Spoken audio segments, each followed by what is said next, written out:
Rise and shine on Australia's Vision Christian Radio.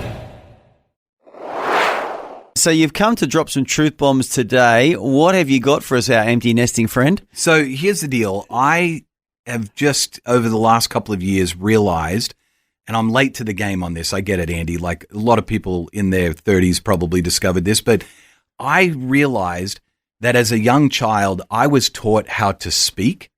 And so, I was corrected when I said something wrong. Somebody would correct me and so on. Yeah. But I was never really taught how to listen. Right. And I'm a recovering poor listener. Like, I'm admitting it.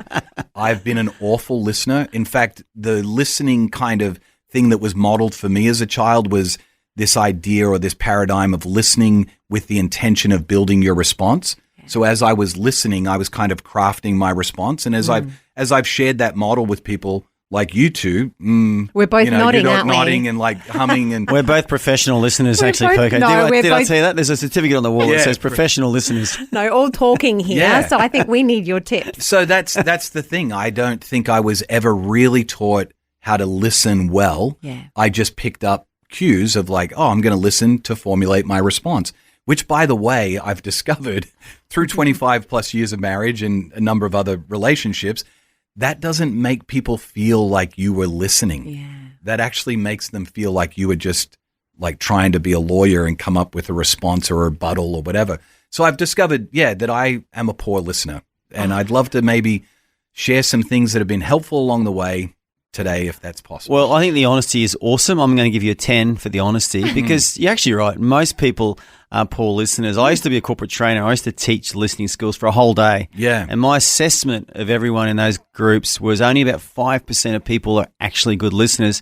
And guess what? They've all worked at it. It doesn't come naturally. So I'm looking forward to this next segment because Perko is on the money today. It's such a skill. Well, we are back with Perko from the Irresistible Church Network, and I'm genuinely looking forward to this next section, Perko, because you're talking to us today about listening. Yeah. We're talking about the fact that most of us never were really taught well how to listen. We probably picked up some poor habits along the way, like I did. And I would love to, and I know this won't be a shock for many people, but I'd love to look at the life of Jesus and see what we could perhaps learn from his life and his example and how that kind of impacts listening. And so if you may remember in the beginning of the Gospel of John, it talks about in the beginning was the Word, meaning Jesus, and the Word was with us and so on. And it really unpacks this idea of God in the flesh coming to earth, which we just celebrated at Christmas time. And we talk about that event as being the incarnation of Christ. And so I love trying to apply incarnation, that concept of stepping out of your world and into somebody else's world when it comes to listening through a really practical skill called incarnational listening. I know it's not rocket science, the name of it, but that's what I'd love to share with you guys this morning is how do we apply God's incarnation coming into our world through the person of Jesus to our listening. And I think it's been really helpful for me. Oh, I can't wait. Yeah. It sounds like it's a big word. It sounds a bit scary. Yeah. How do we do it? Yeah. So really the purpose of incarnational listening is simply this. It's to make the other person feel like you feel what they are feeling. So I know that's a lot of feeling. And but it's good feelings, though. I like those feelings. I know we've said that word several times. Instead of making sure the other person thinks that you understand what they said, that's not incarnational listening.